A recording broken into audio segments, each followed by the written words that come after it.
Dear students, आज इस video में हम आइसोकॉन्ट या समूह उत्पाद वक्र की चर्चा करेंगे। आइसोकॉन्ट कर्व या समूह उत्पाद वक्र क्या है? आपने पहले इंडिफरेंस कर्व एनालिसिस के अंतर्गत तटस्थता वक्र को पढ़ा होगा और तटस्थता वक्र वह वक्र होता है जो दो वस्तुओं के विभिन्न संयोगों को दर्शाता है जिससे उपभोक्ता को समान संतुष्टि मिलती है। सिमिलरली आइसोकॉन्ट भी उत्पादन क्षेत्र में वह वक्र है जो दो उत्पादन के साधनों के विभिन्न संयोगों को दर्शाता है जिससे उत्पादक को समान उत्पादन प्राप्त होता है। देखिए, ये समूह उत्पाद शेड्यूल या अनुसूची है और कॉम्बिनेशन ABCD बताए गए हैं। प्रथम ए कॉम्बिनेशन में अगर उत्पादक 9 इकाइयाँ पूंजी और 5 इकाइयाँ श्रम का प्रयोग करता है तो 100 इकाई उत्पादन होता है। बी बिंदु पे अगर वह श्रम की 10 इकाइयाँ और पूंजी की 6 इकाइयों का प्रयोग करता है तो भी उत्पादन 100 है।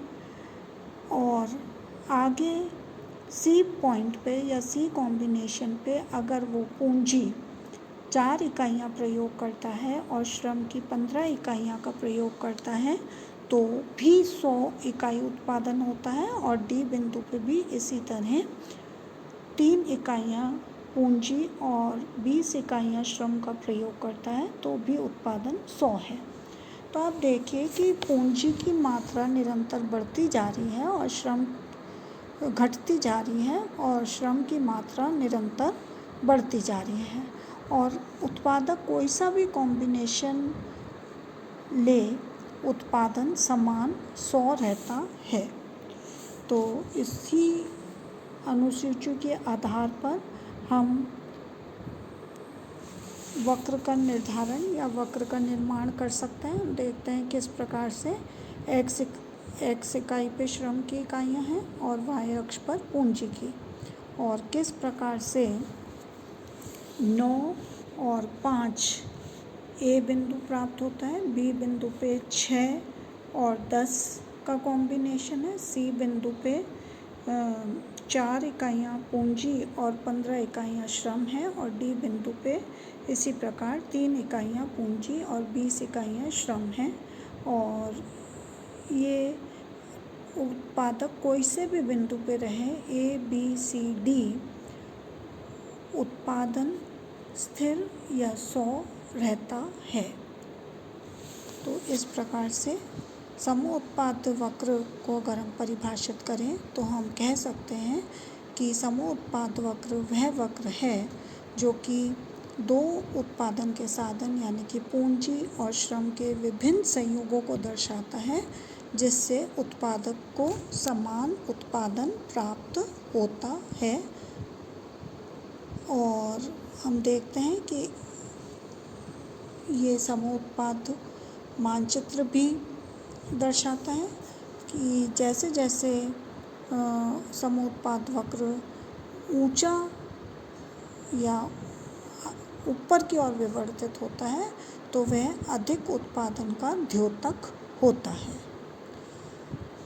तो we can say that higher the isoquant higher the level of output. अब कुछ हम विशेषताओं की चर्चा करेंगे।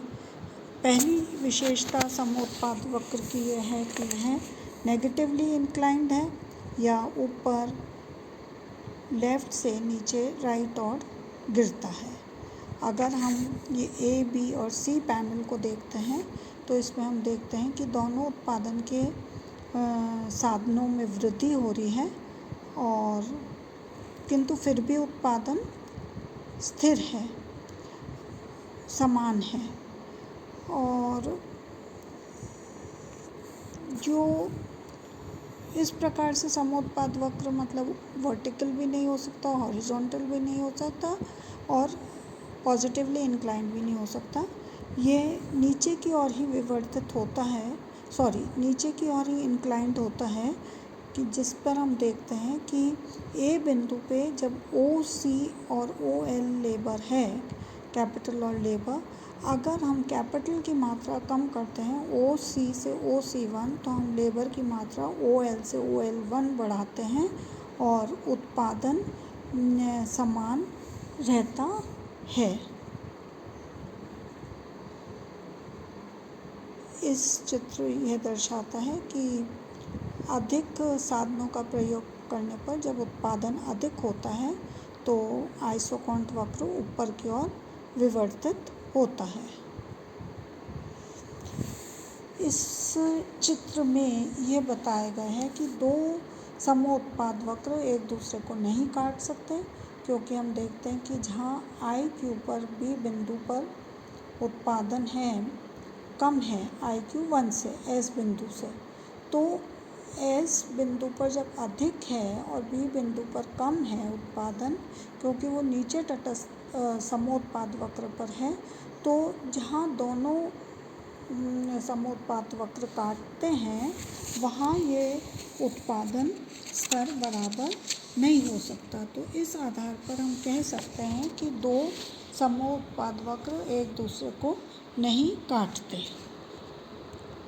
इसी तरह समोत्पाद वक्र अक्षों को नहीं स्पर्श करते, क्योंकि परिभाषित है कि समोत्पाद वक्र दो वस्तुओं के विभिन्न संयोगों को दर्शाते हैं। अगर हम सी बिंदु लेते हैं तो इस पर पूंजी की मात्रा 0 हो जाती है और इसी प्रकार एल बिंदु पर लेबर की मात्रा 0 हो जाती है, यानी कि एक ही उत्पादन साधन दर्शाते हैं। तो इस आधार पर हम कह सकते हैं कि समोत्पाद वक्र कभी भी अक्षों को स्पर्श नहीं करते। और एक बड़ी महत्वपूर्ण जो इसमें व्याख्या है या रिज लाइन्स है, ये हमने इस चित्र में दर्शाने की कोशिश की है। इस चित्र में हम देखते हैं कि ओ ए और ओ बी जो है वो रिज लाइन्स हैं, अर्थात रिज लाइन्स के जो अंदर का क्षेत्र है वो आर्थिक है और जो बाहर का क्षेत्र है वो अनार्थिक है। क्योंकि अगर हम देखते हैं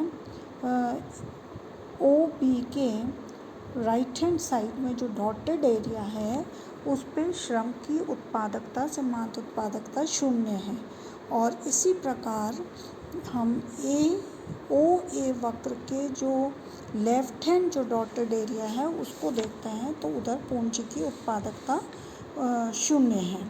तो जो आर्थिक क्षेत्र है वो दोनों रिज लाइन्स के मध्य है। तो इस तरह से हम देखते हैं कि V, J, L, N, P, M, K, H सब प्राप्त हो सकते हैं, क्योंकि आर्थिक क्षेत्र के अंतर्गत हैं और उत्पादन इनसे 100, 200, 300, 400 इकाई प्राप्त हो सकता है। जो डॉटेड एरिया है वो वेस्ट बेयरिंग सेगमेंट्स हैं, यानी कि अनुपयोगी हैं क्षेत्र हैं। जैसे सपोज़ हम 100 इकाई उत्पादन प्राप्त करना चाहते हैं तो ओटी लेबर और एसटी लेबर लगा के कर सकते हैं, किंतु यही 100 इकाई उत्पादन ओटी लेबर और वीटी लेबर से भी प्राप्त हो सकता है। तो जो गैर आर्थिक व्यक्ति या गैर आर्थिक उत्पादक होगा वो ही डॉटेड लाइंस पर रहकर उत्पादन कर सकता है। कोई भी आर्थिक उत्पादक डॉटेड लाइंस पे उत्पादन नहीं करेगा, क्योंकि जब 100 इकाई का उत्पादन वीटी और ओटी के कॉम्बिनेशन से किया जा सकता है तो एसटी और वीटी का कॉम्बिनेशन का प्रयोग नहीं किया जाएगा। तो इस प्रकार से जो फिजिबल प्रोडक्शन रीजन है या इकोनॉमिक रीजन जो है वो इन रिज लाइन्स के मध्य है। और तो इस प्रकार से ये रिज लाइन्स आर्थिक और गैर आर्थिक क्षेत्र को वर्गीकृत करती है। निष्कर्ष के रूप में हम कह सकते हैं कि समूह उत्पाद वक्र तटस्थ वक्र के समान है, विशेषताएं भी मिलती जुलती हैं, किंतु तटस्थ वक्र का उपयोग कंजम्पशन उपभोक्ता के संतुष्टि या उपभोक्ता की वरीयता को दर्शाता है, जबकि समूह उत्पाद वक्र उत्पादक के द्वारा जो साधनों की वरीयता है उसको दर्शाता है। और किस प्रकार से अगले वीडियो में हम देखेंगे कि सम उत्पाद वक्र और सम लागत रेखा का प्रयोग करके उत्पादक साम्य की स्थिति को कैसे प्राप्त करता है। धन्यवाद।